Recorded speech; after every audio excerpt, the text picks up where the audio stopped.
Mountain Standard, North America. 2 hours.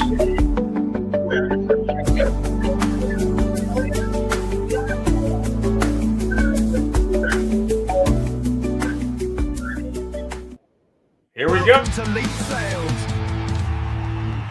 with Ian Nethercott and Larry Feldman live. How do you adventure? Is it fast?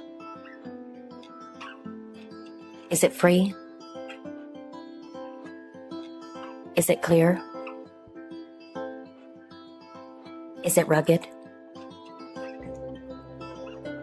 Is it remote? For your next adventure, trust MotoClothes for buying, selling, trading, and protecting all of your motorized assets. That's coming from our new sponsor for Lethal Sales. Oh, excuse me. And, hey, Santa Claus. I mean, Fred. Hey, Fred. Hey, Russell. How are you? I'm just living my best life today. That's what I'm doing. Good. Yeah. Good. So, hey, Hold on. So I met Brian before, never met Brandy. Shame on all of you for not introduced. Brandy, my name is Russell. Pleasure to make your acquaintance. Russell, Drop the ball. has one of the best, if not the best, ways for fixed operations to get more customers in. He's a friend of mine. He's a friend of the show, and he's a hell of a guy. Brandy, I met on the Auto Hub show. We became best buddies. She's got a tremendous website where most of these websites leave me kind of confused. Hers is so clear and so clean that it's a little scary. And what we're going to do is turn up the heat. I'm always trying to get Russell business, not that he needs me. He's got the whole world in his palm of his hand. But I'm trying to get more work for Abdul, who's got an incredible system, as does Brandy. So we're going to really try to step up in these final couple months of this great year and keep rolling. Are we ready to go on here, Ian? yeah, I just wanted to say we have two sponsors. We have two sponsors. I really appreciate it, Larry. This No problem at all, Abdul. He's Zoom user, but otherwise known as Abdul. You need some tech help for the car business. He's got an alias. Zoom user. Zoom user. When you see Zoom users, Abdul from Kabul. And So- for anybody who doesn't know, everybody knows Fred. Brian Lobert, I had the pleasure to meet in a There you go. recruiting class I had. And man, you knew in 3 seconds this guy was a real good guy and a terrific salesperson. Just one of those guys. And Hey, instead of everybody. being a smart aleck, man, he fit into the class. He augmented the class, and he was great. So I just wanted to say we have two sponsors for the Lethal Sales. Thanks, Brandy, and Numa will have their reel up soon. And Abdul from Kabul, I hear, wants to throw down and help sponsor the show. Thank you very much. But Larry, that would always be a pleasure, my friend. Yeah. That would be great. Larry knows what we're all about and love to join you guys come November, December. rock and Well, roll. like I always say, Abdul, in terms of the money, dealers don't pay me to come to their places; they pay me to leave. and leave with lots of money in their bank. Hi, Gary. Good evening, Abdul. How are you? Good, buddy. How Gary are you? Silman. Hey, Gary, that hot blonde. I'm allowed to say this. I'm a Republican. I don't care about political correctness. Is Brandy? She is going to be our guest on Halloween on our 3 p.m. Eastern Standard show, the Big Idea podcast. You're going to love her. Good Welcome. people. I already Awesome, thank you. I already like the marketing. It looks wonderful.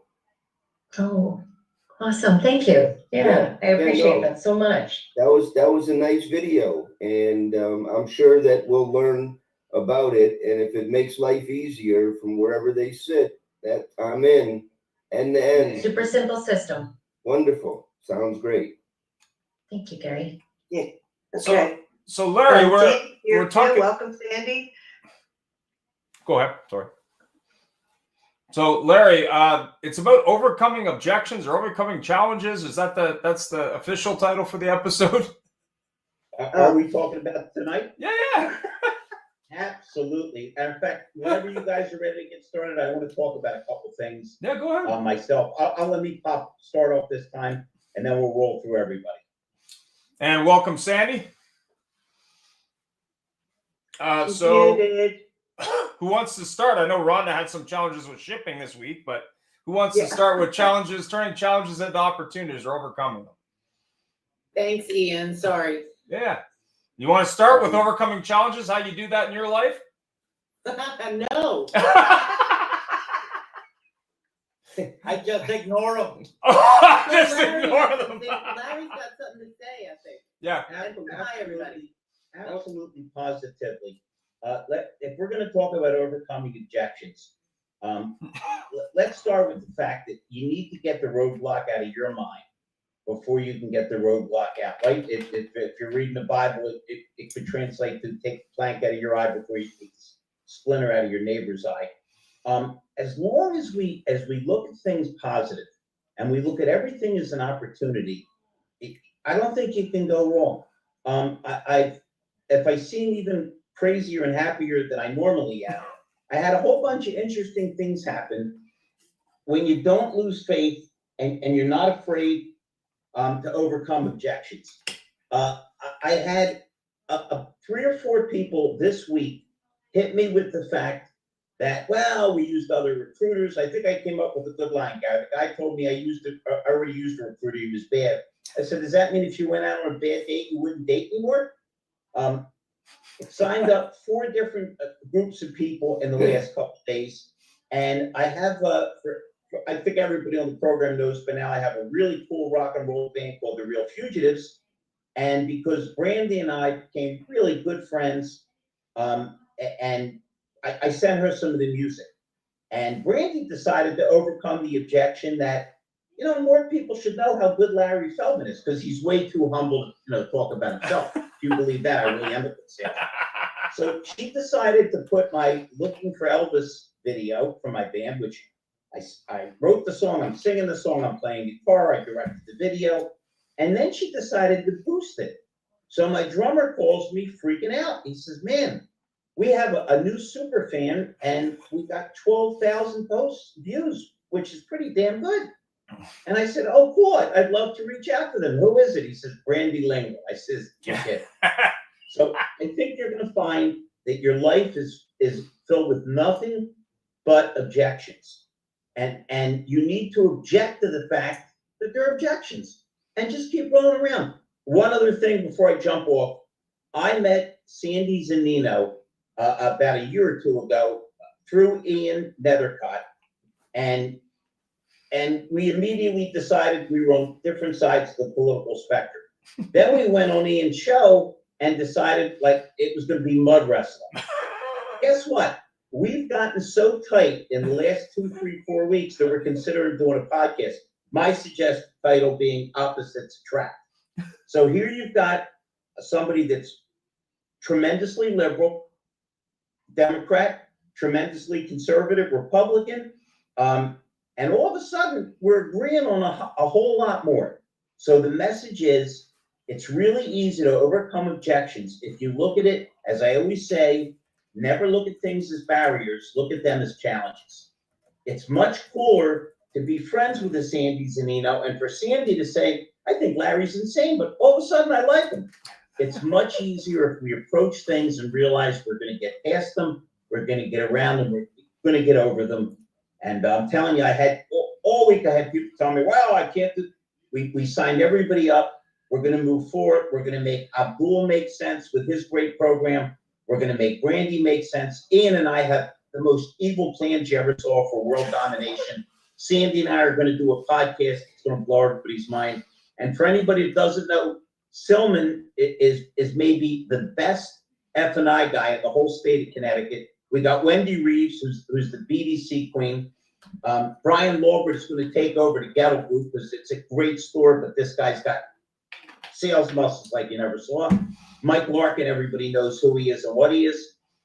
He overcomes the objection every day of trying to explain what his AI system is to me and Rhonda. Rhonda, we still have no idea what he's talking about, right? But we like him. And last but not least, last but not least, look at this crew next to each other, okay? Russell Hill has as good a fixed ops program to get more business as anybody breathing, okay? One of the most respected guys around. And Jeff Shearer, not only is he a class act, not only do I love his whole damn family, who I've had the pleasure of meeting his son live, but this guy lays awake at night, and it's because he's Christian. He doesn't think about sex dreams. He thinks about getting Larry Feldman more business. And boy, am I appreciative. So objections, they're just like breathing.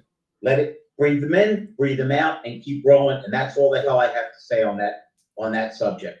Well, I wanted to wait. Uh-oh. Abdul from Kabul? We guys do a better thing than that? Was his suggestion? That's his new tagline. I'm Abdul from Kabul. What have you seen in public? We're not listening to Kabul, him. man, that's easy stuff. You know, that's our 51st state. So how could you forget Kabul? Well, I have to share a story. This week. I was sending gear to Mr. Camastro in New Jersey. I sent him some hats and shirts, and I sent it FedEx because they were one of the biggest shippers in the world. I said, no problem. Let's make it easy. Let's ship it FedEx. Well, it was nothing but not easy. And I learned something from the experience because not only did they not know how to do paperwork right to deal with borders and other things, they do respond well to negative stuff. So what I did was I lit up all their senior brass on LinkedIn and said, hey, you got a problem with your customer service. Man, did I get response quick. Within about 15 minutes, they're like, we got to fix that problem. It was escalated and solved within about 20 minutes. And they received it today. So once again, he overcame objections. Instead of cursing somebody out or slamming down the receiver, he found the conduit to get done what he needed to get done. But Ian's great at overcoming objections. Hey, guys, we've got so many good people on this damn program. How about if we just go left to right on my screen, and let's talk about overcoming the objection, something you did 20 years ago or 20 minutes ago. Mr. Silman, tell us about an objection you overcame. Well, I think that the first question that was put out there is what was it? We were going to talk about life's hurdles. Yep. Right. So Obstacles. obstacles. And so I started thinking and going back in the 40-year journey of the auto industry that it in my view, it's like a mountain range. And there's peaks, there's cliffs, there's valleys, there's blue sky above the tree line. And if it's not a path that I've been on, a lot of people like myself in the auto industry has experienced plenty of the same. Companies going out of business, companies in midstream where life is good and business is good, and then you find out that what they had promised and put in writing wasn't true. So the auto industry is built on resilience, and if there's not the ability to adapt and be resilient, you die like the dinosaurs. So over the last chapter, I kind of say I've been through three peaks. Life was good, money was coming in, people wanted us in their dealerships. And then there were three valleys where, oh boy, we just lost an account, we lost a program, and what are we going to do to generate new revenue? So after 40 years of doing this, and over the last 5 years, spending a lot more time being patient, because patience is what's needed, and rebuild to be a lot bigger and stronger to capture business now in the future. So I'm still on that pathway, but there's plenty of obstacles that everyone's going to deal with. But it's the ones that are resilient enough that hang in there and stand firm with what they believe will shine in the future. So I myself enjoy, with spending every week now talking to everybody at 7 o'clock on lethal sales. Mike and Larry and I have just cleverly just formed a relationship where now we have synergy, where we're going to be doing our 40th podcast this Friday with a really good buddy of mine, a guy named Mark Trahan, who actually hired me in 1993. And for the last 32 years in his journey of being Simonized and now Armor All, his journey, we've been, we shared plenty of chapters. So life is good when you surround yourself with good people, with high integrity, and you build from your relationships, and the future is bright. And for everybody who's out there, that if they're in a good spot, wonderful, hang out with it as long as possible. It's hard to stay in that position. And anybody who's, making a transition, transitions are good. You get rid of the old, you build on the new. And if you're not in a place where you're happy, there's plenty of other places where you can go. Well, you'll be treated fairly. And the auto industry gives a lot of opportunity to anybody who wants to make money and have an entrepreneurial spirit. And so I'm going to land the plane on it's great. Look for us. I look forward to our podcast on Friday with Mark and Sandy. I'm very excited about listening to your big idea, because that's coming up soon. And I'm really looking forward to that one, because I think that there's so many good things we can do with our network of people. So all that. So I'm going to build on what my good and great friend Mr. Silman said with one adjunct. He said, our business, you need to be resilient. I think in life you need to be resilient. And unfortunately, it wasn't lack of resiliency that killed the dinosaurs. It was a giant meteor that hit the earth. So I'll keep you in mind if I see anything falling out of the sky, Gary. Mr. Hill. Did you just correct Gary? I did. It's okay. Did I hear that? Did you just correct him? It's a Jewish thing. Listen, for anybody that doesn't know, Russell Hill spent a huge part of his time in his life stoned and a mess. And not only has he come back been wildly successful in business, I don't know anybody who doesn't like the guy. Did you say wobbly successful? Wobbly would be anybody trying to sell nudie beats. That's a whole different animal. Wildly successful, but more than being wildly successful, universally well liked. So, Russell, you can talk about your incredible embrace of sobriety, your incredible things you've done with your company, or any damn thing you want. Well, just don't mention the dinosaurs. I think Gary Silman's still upset about that. Yeah. Welcome, Martha. Hello, Martha. How are you, everyone? I know it's been crazy busy on this side of town. It's so nice to see you, Martha. We're going to talk about overcoming. What side of town? We're all in different towns. What town are you referring to? Well, no, I'm in LA, but in my world, it has been a really, really busy last few months. But I'm happy to be able to make it today. We are too. Glad to stay on. I'll miss you all. I miss our chats on Wednesdays afternoon. They lift my spirit. Here you all. Well, we're going to lift them up high. After Russell's done explaining some things he's overcome, some obstacles, we're going to jump right in with you, Martha. Sandy, I don't know if you know Martha Alvarado. You talk about it's Wendy's clone. People that know how to light up. Okay, cool. All right, Russ, tell us some of the amazing obstacles you've overcome. I know this. If you don't have a plan for your success, trust me, somebody else will. Okay?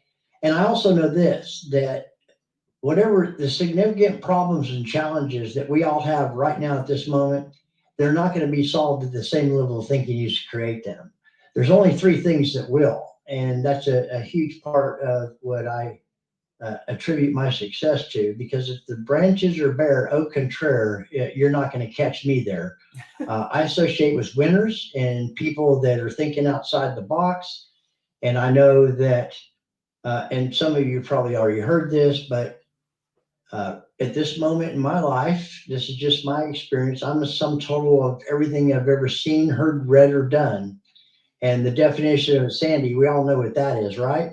So why is it so easy to predict future behavior because of previous behavior? It's very, very predictable. But there are a few things that can change that up. Most people aren't willing, and I'll share this with you. My mentor told me many years ago, he asked me this question, and it preludes in what I'm fixing to talk about. But he said, Russell, are you willing to do the things that other people are not willing to do so you can have them become the things that most people will never have and never become? And that's getting your ass outside of your comfort zone. First of all, for me, life is at the edge of my comfort zone. But so if I'm a sum total of everything I've ever seen, heard, read, or done up until this moment, unless I really do three things, and I'm going to share these three things with you. It's not magic, coincidence, or luck, but there's three things that will completely change your trajectory starting right now. Not tomorrow, right now. What you read, what you listen to, and who you associate with. That's it. Pretty damn simple. New input is going to dictate new output. If you don't have that, unfortunately, all you know is what you know, and you're going to know the same thing. Nothing's going to change. And people wonder why 3 or 4 years from now. Well, take charge of your own life. That's what you have to do. It's uncomfortable. I get it, right? There's only two kinds of fear. Fear of what you know and fear of what you don't know. That's it. Those are the only two. But boy, when you walk through the fear of the unknown, what's on the other side is a room full of people like you that are loving, supportive, and it's just amazing. So I'm very blessed. Most people don't. Most people don't get here. I'm fixing to celebrate December 1st, 31 years clean and sober. Most people don't really get that. As a matter of fact, here's what they think. And I ask people, because I've been doing the prison stuff and the jail stuff, etc. And I'll ask people, they claim they really want it, but do they really? But that's not up to me. I'm there to plant seeds, lift them up, and love them where they're at and move on down the road if I have to, if they're not ready. But 85% of people just don't get it. They're not willing to do what it takes to understand the difference between clean and sober. There's a huge difference. Clean is just, you're not using or drinking, right? That's clean. But see, the problems are not the drugs and the alcohol. The problems are right here and right here. And depending on how long you've been out there, it requires an enormous amount of work, but it's really simple. And it starts with a single step moving forward. That's what it starts with. Sobriety is a way of life. Being clean is just not using, but I know a lot of people that are clean and they're miserable SOBs, and I wouldn't want any part of their life. But I have to understand that I need to stay in my own lane and run my own race. And if it is to be, it's up to me, and all those cliches, but there's certainly an element of truth to that. But yes, 7 treatment programs, 2 halfway houses, and 6.5 years locked up. And the last 4th grade I completed was the 8th grade. Most people don't get where I'm at. It's not luck. It's not magic. It's not coincidence. First of all, there's a huge, not religious, spiritual component to it for me. And it's just coming to grips with, why I did what I did, how I thought what I did. And my early sponsor said, Russell, here's the good news. And here's also the bad news, because I was hungry this time. I wanted it. There's a story behind that, maybe some other time. And I said, okay, well, what's the good news? He said, you only have to change one thing. And I said, wow, well, I thought it was going to be much more difficult than that. I said, what is that one thing? He said, everything. Everything. And it was just that. And I'm still learning that really the greatest illusion I've learned is that I can really control people, places, and things, and that's not it at all. So as a matter of fact, I'm fixing to start a new book from somebody in here. I just finished, I got a plethora of books on my desk. called Never Split the Great book. Difference. Okay. I'm so looking forward to it, but I feed my mind, and it helps me think outside the box. And if I'm struggling someplace, I reach out and have a conversation with somebody to make sure that I'm thinking right. But they must be bearing fruit, because if those branches are bare, there's nothing there. I mean, it's whether it be relationships or finances or all the things that we encounter. But you know what? One of the greatest words that I hear almost every single day, and I love it. No. That's the greatest word. That causes me to dig and learn and understand what I need to do to overcome objections and keep moving. No can mean a lot of different things. First of all, no is a complete sentence. It does have a period after the end. No means no. That's it. You don't really have to offer an explanation. I still struggle with that. Sometimes I feel like I have to explain myself, and I really don't. But no means no, I don't have enough information. Tell me more if you want a yes type of thing. Now, that's what I'm hearing in my mind. And I know that each no gets me closer to the next yes. And as a result, I'm not independently wealthy yet, but I will be, and it won't be long. This is so people say, "Oh, wow, you're so lucky. Oh, that's a lay down." All those things that we hear. Well, that's not the case. Do you understand? Some people see where I'm at today, and they go, or I see other people like, oh, wow, well, I know it's not luck. I know luck is laboring under correct knowledge. That's what luck is. Get up every day and do the work. And there's an important component that comes along with the reading and what you listen to and who you associate with. If you do not elevate other people along the way, you're going to be a miserable so-and-so. You may have a lot of money, but you know what? I'd rather be happy instead of right all the time. Wouldn't you all? 100%. Yeah. So I got to tell you, I love it. And this is my own personal belief, that I believe that what I have today is only a direct proportion to what I have given, period. The end. It's biblical. It's better to give than to receive, and all those isms or cliches, whatever. But it is so true. Plus, it keeps you humble. And one other thing I'd like to share. So I have my moments every single day where I get down in the dumps about something. And so I don't know, I'm sure it's the same for everybody. Does everybody have that chatter in their head all day long? Oh my God, it's relentless. It's never ceasing. It's all the time. The mind is just right. Is it because I'm ADHD type A, or is this applicable to all of you? Yes. Yeah. Okay. Well, one of the things I realize is that I'm behind that chatter, watching it take place and unfold. I control it. It doesn't control me. I choose what I listen to. You think, you feel, you act, and there's consequences for that. Your feelings are up and down. They change all the time. We go through all day long. They're up and down. But boy, when you say something out loud and you do something, it's over. You can't take it back. You just let it out into the universe, and it has a life and energy of its own, just like everything does. There's a lot of instant karma that comes from that, cash karma, whatever you want to call it. But I think I'm going to stop there. I know that I'm so grateful that all of you showed up for me today. It's great. Thank you, sir. I'll challenge one thing you said, Russell. Oh, no challenges. I'm going to give you You can't correct him. Go ahead. You said there's only two kinds of fear. Well, yes. I fear my spouse now and then. So.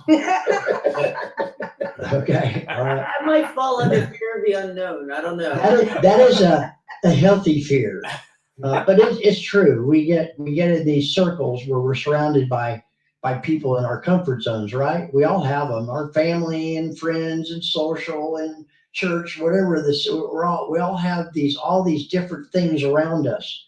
And when you step outside of that and stretch, don't do that. I tried that. That doesn't work. And it has nothing to do with you. You just disrupted their comfort zone because you're willing to step out and do something different that they chose not to do, and they don't know what their life is going. Their comfort zone is going to completely change. But when you walk on the other side, guess what? You meet a room full of people like this. Hey, I love you. I like that idea. That's great, man. I love the way you think. Let me introduce you to this person. Let me introduce you to that person. That's the way it works for me, and that's all I got today. Why don't we go to Jeff and then Sandy? I'm just going left to right, the way it is on my screen. Mr. Shearer, tell us something an objection you've handled and blown right by. Well, like everybody here, man, we face objections every day. And I think a lot of people, when they hear an objection, they tend to take it personal and they start puffing up. And I got to defend myself, right? Because I'm right, you're wrong. And I try to take a breath and then I try to open these two guys here, and I try to listen and ask questions. And I might be a little less aggressive than some other people, but I don't think you can get any traction if you're not listening. Because if you're trying to combat that objection, and especially in the car business, right? How many books, Russell, are there out there where people say, I got the key to success. Every objection is in this book. I read that. Except that 92% of salespeople have never even read a book on sales. Right. But I think, you gotta, my success, and again, I can only speak for myself, has been to take a little different approach and sort of lean back, and not get puffed up or, excited and sort of expect it almost, when you are asking for the sale, Mike, we're trying to close it. Where are you leaning? Are you leaning forward, which we should be, I think. And that I have a big fascination with body language. And that's why I love the airport so much. Man, you could just sit there and do nothing all day, but say, wow, I wonder what their story is, Yep. Wait a minute. This is easily the most positive show on the air because we just found somebody who's saying that actually loves the airport. I love the air. I love people watching. I didn't say that. I said I love watching people at places like the airport, but it wouldn't be my first place to go, especially in Denver here, man. But anyway, that's, I don't have a specific thing, but like today, man, we were about to close a deal with a client through another colleague of mine. And as most of you know on here, a lot of my business kind of focuses around telephony and phones. And we find out today, after we're putting together, and we have a meeting scheduled with this client who's very influential at Ford, and kind of preparing this whole thing. And then we find out, well, they just bought a new phone system today. And like nobody knew. And even the guy that we met the meeting with didn't mention that to us. But, now we got to kind of just rejig our approach. We're not dead in the water, and he didn't give it to an objection. And fortunately, I know the company that they just contracted with, because that company hired me as a consultant. So I know quite a bit about the confines. But now I know what they can't do. So I had to kind of shift gears a little bit.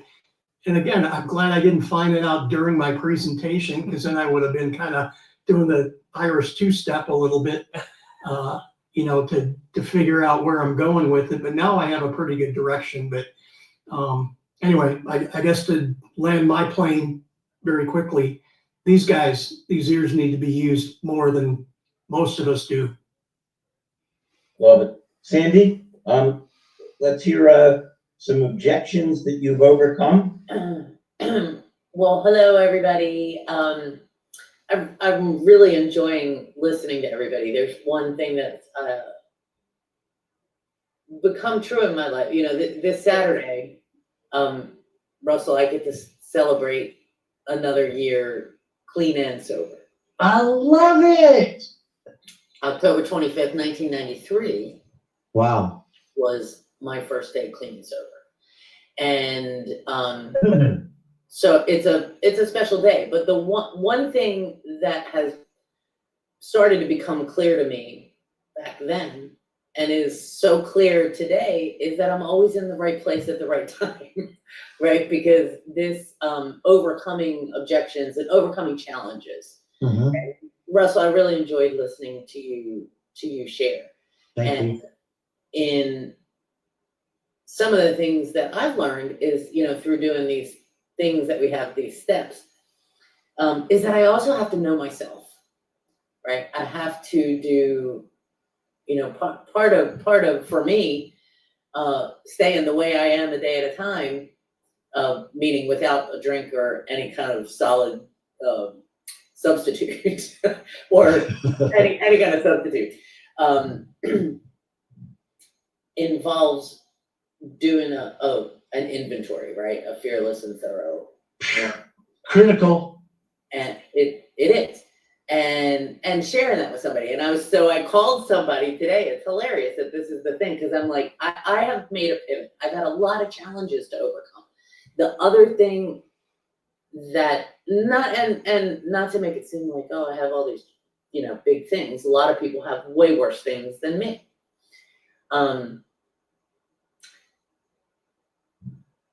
I called somebody today, and one of the things I said is, because I've had to make a pivot, right? I'm doing some different things with a company called ACS Automotive, and I'm having a great time, right? I'm kind of staying still in a HR-ish, vetting HRIS systems, but when it comes to like trying to sell what we do, I am not a closer. I am not a closer. I know a shit ton of people, right? What I am is a relationship builder, right? So now I am trying to figure out ways, when we're talking about sales, I'm trying to figure out,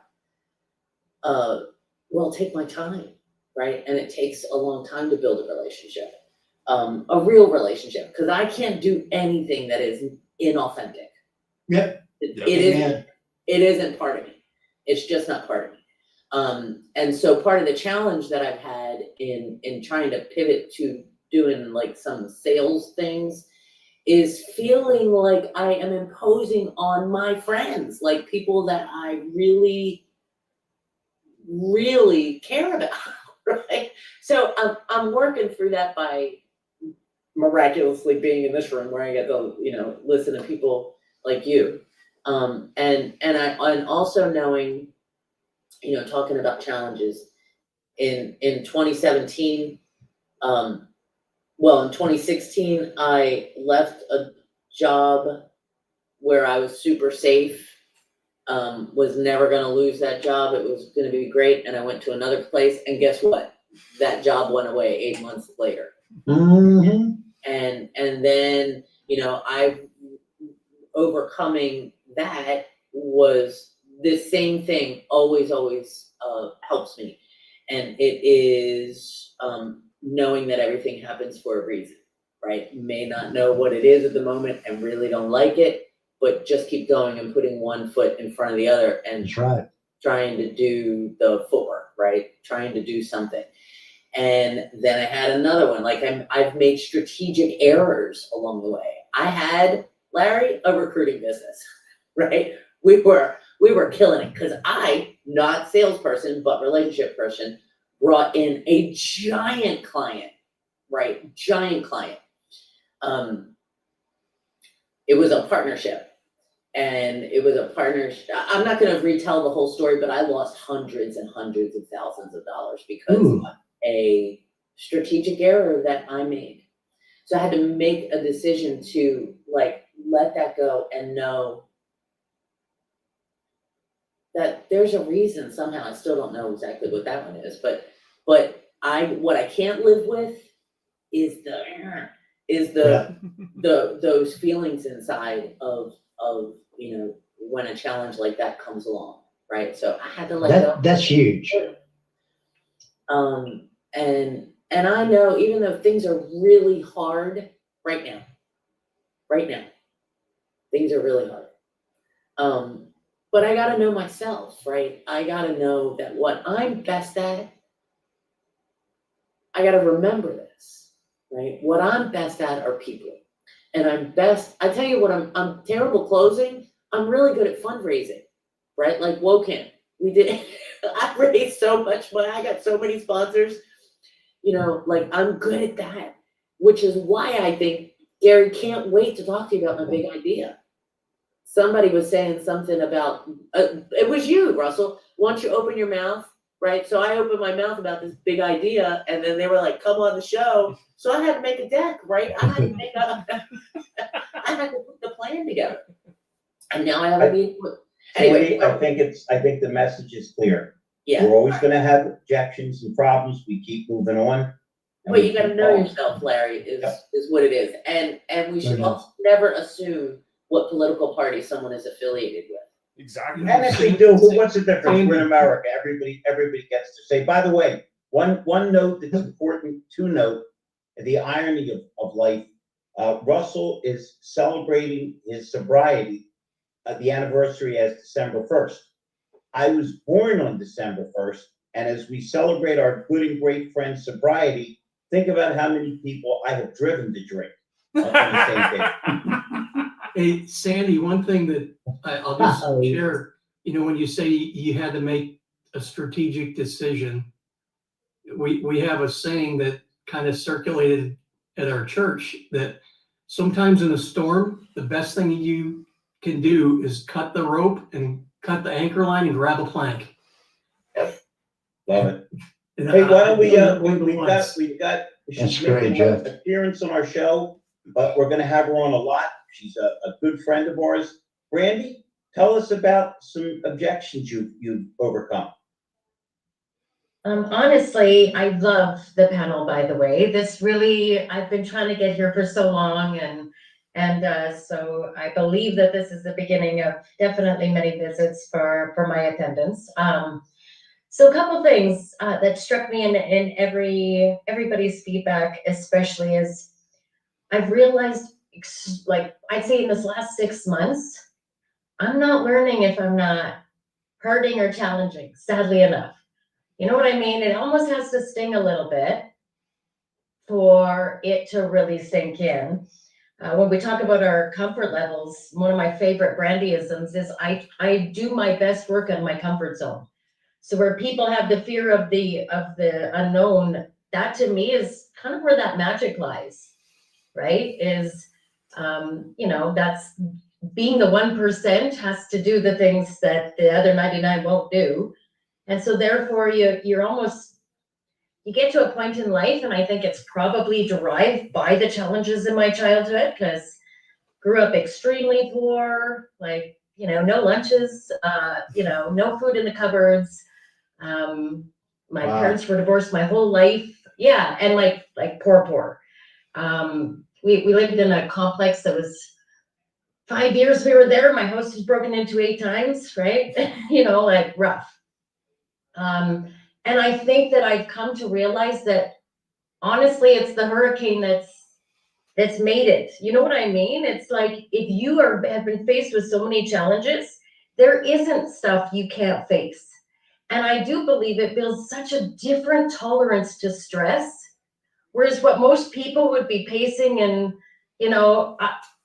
if I even shared a fraction of the stress with my spouse, he'd probably lose his mind. You know what I mean? What this has taken to build, etc. So I do. I really think, yeah, it's that strength that, and we talk about drive to drink. My name is Brandy, and my mom was an alcoholic, so I'm not gonna lie. You kind of went, okay, that's the one I'm gonna stay away from for right now. But the one thing I'm also especially hearing is, I guess those strengths also just drive me to trust my gut and my instinct more than I trust anybody else. That's right. You can tell me your opinion and I will absolutely take it. Doesn't matter color, race, political stance, but I'm going to go with what I feel inside, and it's my gut that I trust even more than my heart, and they are related. So the other thing I've also found is we watch for these signs, and I call it, there are no auspicious signs, only confirmations. And this is because truly, if you want to pay attention to what whatever that higher power is that's telling you. It also includes trusting the momentum that comes with all of it. There was such a time, like when I was building the platform, there were times that it was very easy to walk away or give up. Gosh, there were times that it never ever should have even got to the stage that it got to. But it was also there was moments and glimpses of this momentum that started happening, whether I wanted it to or not. You know what I mean? Like we say, these connections come up and they pop up and it's like, okay, well, you know, that's just that other sign to keep going. So obstacles in life, objections, whatever it is, definitely I've always trusted my gut. I solely rely on music as well as memes to get me by. So I'm a real, you know, the memes feed to me, and I love, you know, the LinkedIn community because we're great for that. I love sharing memes that maybe don't reflect what I'm going through, but I'm hoping it'll speak to somebody else at the same time. And yeah, I think, you know, really for me, because I believe my best work comes from out of my comfort zone, I really feel like that the magic happens when and where you have to pivot. You know, that fear of pivoting, that's actually where it you know, things come together that you didn't intend. And so I agree with staying and keeping your eye on the prize always and that focus, but there's so much that can happen if you're just willing to go, okay, wait a minute, let's readdress this. I believe, yeah, it was Sandy that says you almost do that check-in, that inventory check, that, okay, you know, if you can let go of the ego that holds us to things. Who Moved My Cheese is a great book for that. If you can let go of the ego that holds on to things, man, it's wild what can actually evolve. And my I'll leave you this, my going phrase this week is boomerang. You know, boomerang, you just got, you know, all encompassing basically, right? So yeah, if I hope that anything I shared resonated that with was anybody, awesome. and thank you for the time. Yeah. That was awesome, Brandy. Thank We you. were joined by Darren George from Canada, but before we jump to him, let's hear from Martha or Wendy in whatever order you two lovely ladies would like to go. Please, yes. Wendy, swear, I still owe $2. What? Is that 2 Canadian or 2 US? Yeah, that's true. We don't want to get hung up on the exchange rate. Wendy, Hey, tell let's us go an bucks a buck. obstacle. Tell us an obstacle you've overcome. Okay, first of all, I want to say, Brandy, great job, and we're happy to have you, and we're looking forward to your return. So Thank you. Thank you. Where do I begin? So yeah, what all of you guys said about your past, yeah, check, check, check, check, check. Done all the above. I sowed my oats, and probably for 5 or 6 of my friends. I don't know, because my friends are pretty experienced too. Maybe for Fred, I sowed oats for Fred, because Fred never did any of this stuff. So anyway, I'm going to say what I'm doing today because I've tried all the wrong solutions, but so I'm all about mindset, definitely. I've encountered challenges. I truly believe that God changed my purpose post-COVID, and he truly uses me as a vessel through which he blesses others. Okay. That said, I need to make better business decisions, y'all. I need to stop trusting people so much and stop giving things away, because if he's blessing me with the ability to offer work to all these people in impoverished nations, I need to be able to pay them, you know? Yeah. So those are the bad decisions. Cash flow's always been, because I'm the girl that would rather be the COO sitting in a room with a bunch of people with a phone, showing them how to close things, you know, conversations. That's me. I'm the worker bee. So that said, I'm also very distracted by any negative influence whatsoever. Super. And I've never been diagnosed or even self-diagnosed, but I'm probably ADHD. I don't know. Oh, look, a squirrel. No, just kidding. It's actually a bird. It's actually a bird. But anyway, so where am I today? I am always solutions oriented. I always have been. I always try to dismiss negativity. I'm working on these spontaneous, impulsive reactions, and I'm trying to hold my tongue so that wait 5 seconds before you react. My emails, I always polish with AI. Make sure they're not Wendy like the original version, that they're more Wendy the healed version, right? I saw that meme and I really dug it. So control the controllables, dismiss the negativity, focus, don't allow any outside influences, and I guess not grace. I give too much grace. I've let people back in like 3 times because I have a soft spot and I want to help the people, but I'm actually discounting my own value. And I believe that our legacy is to realize what our gifts are and then share them with as many people as we can and help them all to grow through our gifts and through sharing them. But man, I'm really naive too. So I don't know. I don't remember. There was something I was going to equate. It's not for loser. It's for let them. Okay, let them. That's what it should be. Let them. Instead of like when someone says something stupid, you want to go loser. I'll go let them, and that's what I'll be thinking. So, ladies, I just started a new trend. Let's do it.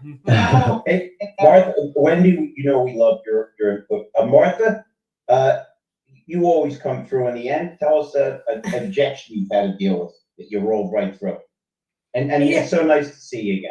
Oh, thank you so much. Like I said, I'm very, very happy to be here again. I miss you all. I miss the Wednesday afternoon chat with all of you. I always learn a lot from all of you.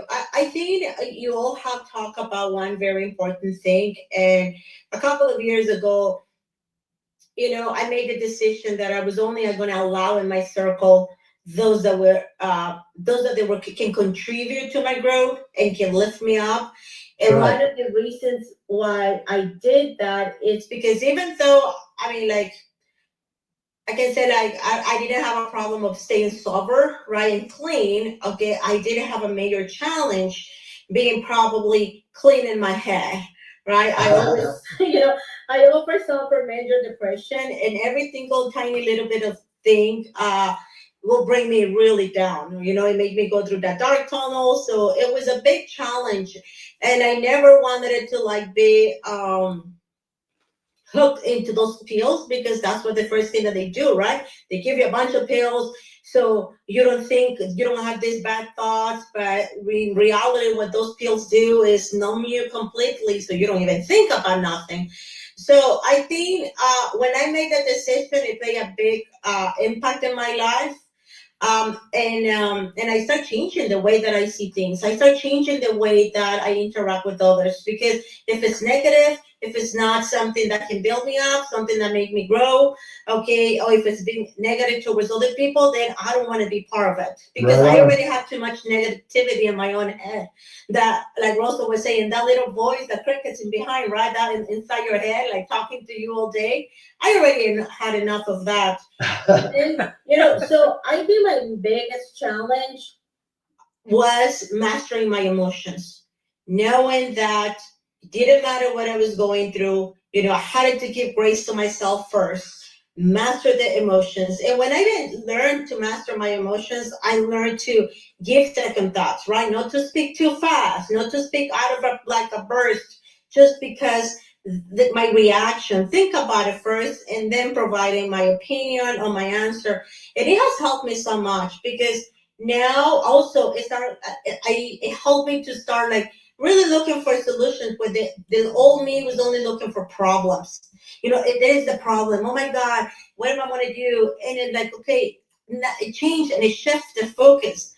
But the people I'm surrounded by, the things that I listen to, okay, like someone would say, is who you talk, what you listen, right? And what you put inside, what you eat, through your social media and everything, it has to be towards a positive impact in your daily going. So going those rules, I think has been very impactful. I don't take any pills anymore. My insomnia doesn't come and go. And when I have it, and I know how to control it. And when bad things, and it's not that bad things that start happening. No, they continue to happen. And especially in this industry, the stress is tremendously. I just came from working 7 days, 13 hours a day, right? Listening to my body, it's like, okay, you have to stop. Okay, you have to reorganize your thoughts, and you have to go in a different channel. And also, making sure that whatever action I go throughout the day, it helps me to help somebody else. I'm having a very stressful time at work, and I was talking to one of my reps today. I'm off today, and she said something negative towards herself. And I said, what we speak is so important. What we speak about ourselves is so important. It is. It is so impactful. I said, don't say those words. And just go home at the end of the day and give grace to yourself. Be grateful in the morning and give grace to yourself in the afternoon. That's going to help you master your emotion. Always make sure that you leave others better than you found them. Okay? And always be careful. Always go with your second thought. Don't go with the first one. And that has helped. That has helped a lot. I have overcome a lot of the time. I think I have overcome more of that bad depression, really bad depression. I think I have done way more progress in the last year and a half than I did while going through 6 years of therapy and talking to a therapist. Good for you. Good for you. So Do we all agree that one of the best ways to help yourself is to help someone else? yeah. Just think that, hey, we everybody's so good tonight. I want to make sure we hear from Darren and Brian, and certainly my main man, Mike Larkin. But if you don't mind, let's just jump so we get a quick word in from Ian and Rhonda, because they're two of my favorite people, and I'd love to hear some ways they overcome. Rhonda, why don't you pop in, and then Ian, and then we'll make sure we get Darren and Brian, Michael, and anybody. You can't forget Abdul from Kabul. Abdul from Kabul. Right. Okay, I think I can be quick, because my philosophy is everything other than death and some illnesses can be fixed. And sometimes that fix, like Jeff said, means throwing out the problem. But my problem has been getting upset about what went wrong, whether it was my fault or somebody else's fault. So I've discovered about myself that once I feel sorry for myself, it's the end of the game. But it's instinct to do that. So I limit the time I'm allowed to feel sorry for myself. I have wallow time. Wallow time when I was younger used to be like 3 days, but I don't have time for wallow time. So now wallow time is 3 hours, and I might literally go into my room and stick my head under the pillow, but only for 3 hours. And then I come out and I fix, one way or the other, whatever went wrong. So that's how I feel. Dan? Well, I guess I have two pieces of learnings, and one is from a personal thing that happened to me when I was 27, and one is a battle I've been fighting every year, every day for 25 years. It's not an alcoholic battle in my case. It's a battle with blood sugar and doctors. But anyway, my first battle was losing both my parents in a car crash, which taught me a lot about me, but also taught me a lot about the relationships within my family. And the person who taught me the biggest lesson wasn't even me. It was my uncle, who refused to make peace with my dad before he died. And he never was able to resolve that. And he had to live with that. So I basically, at that point, when my parents died, my brothers were at each other's throats. They were reverted back to 12-year-olds, which was unfortunate for them. And last year, after 25 years, they came together in Calgary as two families. And that hadn't happened in the same room in 25 years. Now we have one photo from last year. So this year they came back for Canadian Thanksgiving, and there's two photos. And their kids are starting to build relationships across this, which is really interesting. But the other thing that I've learned being a diabetic for 25 years was the problem is my problem, not the medical community's problem. It's how do I solve that problem? And it's a moving target, but it's also a very interesting challenge because it's a problem you can solve for. And I think the big mistake the medical community has, not to beat them up because my dad was a medical doctor, is they think medication by itself fixes the problem, and it just doesn't do that. Mm-hmm. And it's funny because I've read this book called Mastering Diabetes. If you're diabetic, read it. It's a great book. Two guys who actually are teaching people how to fix this problem. But I went to see my endocrinologist, who's a specialist in diabetes, and he has me on this medication. And I said, okay, you're telling me if I take this, it does this. And he says, yeah. I said, well, it doesn't do that. He goes, well, that's weird. I'm like, but do you understand how the medication works? He goes, yeah, well, the pharmaceutical rep said this. I said, okay, that's not actually what it does. So you kind of have to understand what you're pitching. I'm not saying you shouldn't pitch it. It's all good. But I'm just trying to figure out how I can reduce my medication, feel better, and have better blood sugar. I don't really want to take more drugs, but if I'm going to, I kind of have to understand the why. And his head was spinning around because he just couldn't understand how to deal with it. And overcoming challenges, part of it in that case, and in my case, was get better at what you're dealing with every single day and learn from it. And mastering diabetes was a game changer for me because it turned everything I'd learned over 25 years from every source I read on its head. It basically discredited all these people and said, that's not how you solve for X. And I'm like, very interesting. So never be afraid to take the hard road sometimes. Listen to people that are challenged. Like my brothers, they're talking again, actually quite regularly now, but it took almost 25 years to resolve that problem. But the goal for me was just, I want to remain in contact with my family. I saw what happened to my dad, his brother. I'm like, that's just a bad solution. Like, just don't do that. It's bad. It's not going to go well. And I think the hardest thing I ever saw anyone do was my uncle have to do a eulogy for his brother, and he hadn't talked to him in 5 years. Like, I had to get up there and go, like, I'm sorry to lose them, but they had condominiums across the street in Florida, and they never fixed it. They just never did it. It was crazy to me. Crazy. Anyway, that's all I got. Abdul?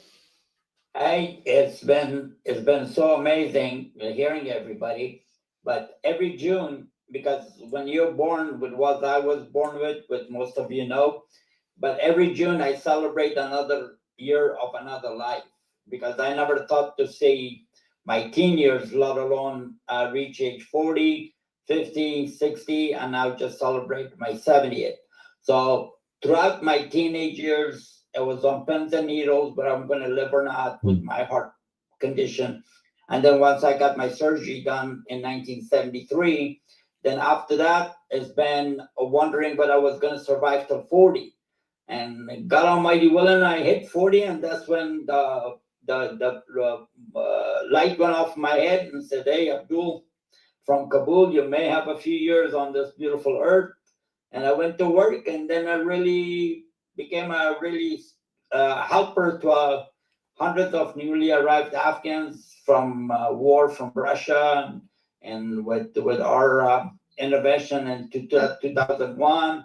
And like I said, it's nothing more satisfying than helping others and seeing the ones that you've helped has reached your level or exceeded your level. And for challenges, help. Thank God I've overcome it, and I'm thriving, and it's shocking my cardiologist that I'm not on pacemaker yet, even once I hit 70, 52 years later.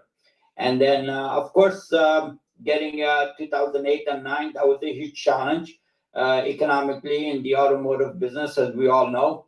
But it took me to my birthplace, where I started teaching 5 to up to 50 young Afghans how to sell and how to close deals in the telephone industry from a U.S. Afghan telecom company. And then coming down here and opening my own marketing company, 2017. And now, thank God, the last year and a half, we've partnered up with an amazing, intelligent, and one of the most gifted experts in AI in the country. And now I got to know Larry and Rhonda and Sarah, and now, of course, Gary and Ian, all of them, and Barry. I hear a lot of great stuff from you, from Gary about you, and the rest of the panel here is just inspiring. It's great to hear that we all, whether it be addiction, whether it be family history, whether it be health history, and it just gives us a thing, whether it be it's your faith, whether it's your family, whatever the love of anything that pushes you, that you wake up in the morning and you have a plan and a plan of action. Nothing rather than that. Abdul, we love you, but we're running way over. Yes, I'm done with that. Would you be willing to concede that having what could have been a deadly heart condition and overcoming it might be a miracle, but it pales in the fact that Rhonda has to deal with me on a constant basis. Well, that's why you know, that's another challenge, and that's why No, you didn't have to ask. It was a rhetorical question. That's why I love her so much, and I respect her so much, because she's got to put up with you. Very nice. I think we've reached unanimity. Mr. Larkin, and then we'll go to my buddy Brian and Darren. We didn't forget you, Darren. Just a very passionate show. Listen, Michael, peace and unfortunately I have to bounce. Peace and blessings. Yeah. Thank you all for showing up for me. I'm sorry I missed the last two, but I know it's going to be great. So please forgive me, okay? Yeah, it's streaming. You can watch it later if you want. There you go. Yeah, Thank you, Michael guys. Larkin. And gals. Thank you. Bye. Got those fences. All right. Three things. Humans. We can all control, and I put an acronym FAST. We can all control what we feel, how we act, what we say, and what we think. The animal kingdom can't do that. In order to kind of deflect influencers, bad influencers in your life, knowing oneself is necessary. And I'm not the best closer, Sandy, by any means, but I was talking to a decision maker and they said to me, hey, this sounds great, but it sounds expensive. Well, I responded, it's great that you think it's expensive, but you got to have a mindset. You're investing, you're not spending. So put it in your investment column and don't put it in your cost column. So that's all I have for you. And I got the deal. Woo-hoo. Darren, are you back at your chair? Yeah, I'm coming back to the chair, Larry, because I heard you. Go ahead, Darren. And that was a good thing about what you Objections you've said. overcome, my friend. I didn't even know your topic today. I just shot you that text earlier when I went, are you guys online? Yep. And I almost missed it. Hey, real quick, Sandy, if you're still on, I have something quickly to say. You sound like you're a people person, which you should be, and everybody on this panel is. But that's beautiful. But yeah, I have the same problem. Larry probably does. Ian, that we all do. You can build a relationship, but you just put it down real simple. 1, 2, 3. And then you definitely have to ask for the sale. I just want to throw that in that, Sandy. You really got just find one sentence that works for you and just do it every time. Darren, one other thing too. We got so many damn people on tonight. When you're done, we're going to close our show with Fred Thorne. We didn't get a chance to get to him yet. We just had such a full panel. Keep going, my buddy. No, I'm gonna say one more thing. Then I wanted to say something to Brandy, but Brandy, yeah.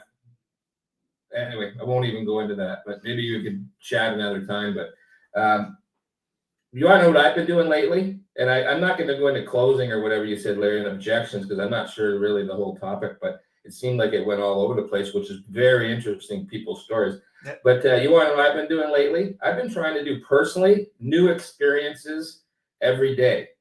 And it's something that actually is working for me a little bit, where, you know, I'm doing something where I normally wouldn't do.